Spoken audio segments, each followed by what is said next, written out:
Bye వండిండు bye.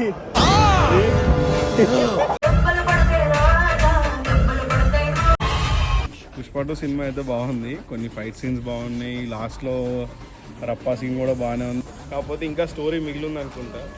4 years rate 4/5 బాగుంది, story కూడా బాగుంది. ఫహద్ ఫాజిల్ మంచి యాక్టింగ్. ఇప్పుడే పుష్ప మూవీ 2 times చూసి వచ్చాను. నాకు సెకండ్ దానికంటే పుష్ప 1 నచ్చింది. ఓవరాల్గా అయితే 1 time వాచబుల్. నేను 3.5 ఇస్తాను. మూవీ అయితే చాలా బాగుంది. మెయిన్ నాకు ఇష్టమైన సీన్స్ అయితే జాతర సీన్ ఒకటి, రప్ప ఫైట్ ఒకటి బాగా నచ్చింది. ఇక రేటింగ్ వచ్చేసి 5కి 3.5. ఫస్ట్ హాఫ్ మంచిగా ఉంది, సెకండ్ హాఫ్ కొంచెం లాగ్ అయింది, అయినా పర్లేదు. రష్మికది యాక్టింగ్ ఇచ్చి పడేసింది. ఓవరాల్ నా రేటింగ్ వచ్చేసి 3.75/5. ఓవరాల్గా చెప్పాలంటే జాతర అండ్ క్లైమాక్స్ ఫైట్ మాత్రం అస్సలు తగ్గేదే లేదు.